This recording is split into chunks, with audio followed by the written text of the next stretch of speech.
Bonjour. En avril 1924, la NRT s'intéressait à des sujets très variés, comme la question du juste prix selon la morale chrétienne ou le statut canonique des religieuses des congrégations diocésaines, ou bien la communion des saints.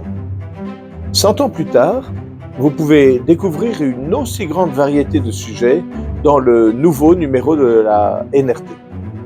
Monseigneur Jean-Marc Echen, évêque de Grenoble, participe au synode sur la synodalité et il examine la dimension missionnaire constitutive du style de vie de l'Église. La pensée du philosophe Paul Ricoeur peut aider à fonder le dialogue entre juifs et chrétiens.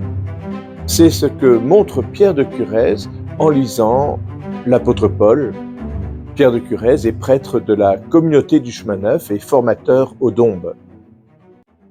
Sœur Cécile Direz, religieuse du Cénacle et étudiante aux facultés Loyola à Paris, lit l'Évangile de Luc et elle y discerne une manifestation de l'être même de Jésus à partir de sa lecture des scènes du baptême, de la transfiguration et de l'agonie au Jardin des Oliviers.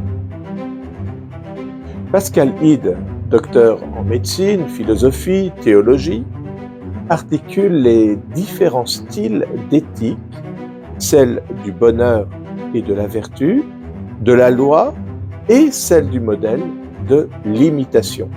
Un article en 2 parties. Le jésuite Patrick Lang accompagne des jeunes en propédeutique et au séminaire. Il répond ici à une question brûlante après le rapport de la SIAZ. Le secret de l'accompagnement spirituel doit-il être remis en question? Le pape François a écrit l'an passé une lettre mettant en avant la figure de Blaise Pascal. Anthony Glaise, professeur de lettres classiques, y voit un moyen pour le Saint-Père de réaffirmer ses propres intuitions pastorales.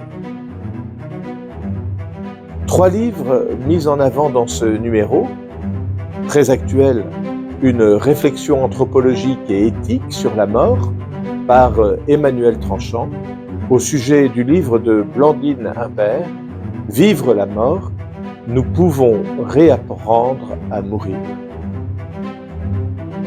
Emmanuel Tourpe nous alerte sur l'importance de l'œuvre de Ferdinand Ulrich à partir du livre de David Schindler, La métaphysique de Ferdinand Ulrich, introduction à Homo Abyssus, le risque de la question de l'être. Enfin, nous publions la préface de Brigitte Cholvy pour le nouveau cahier de la NRT, Le désir de Dieu, une introduction à l'œuvre du Père de Lubac. Tous ces textes, ainsi que les 40 recensions d'ouvrages récents, sont disponibles sur le site de la NRT. Nous vous souhaitons une bonne lecture.